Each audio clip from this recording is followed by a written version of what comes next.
everyone, welcome back to Crazy Gamer. If you're trying to turn off the sound effect in Golf Battle game, then here is how you can do it. First of all, launch open Golf Battle application on your device and from the home screen, go ahead and tap on the gear button at the top left corner.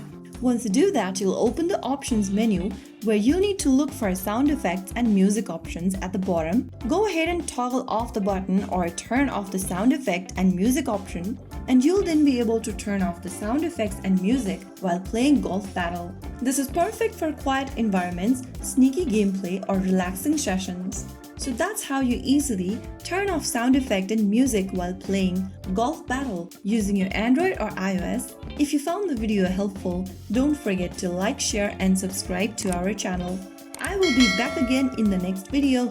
Stay tuned. Till then.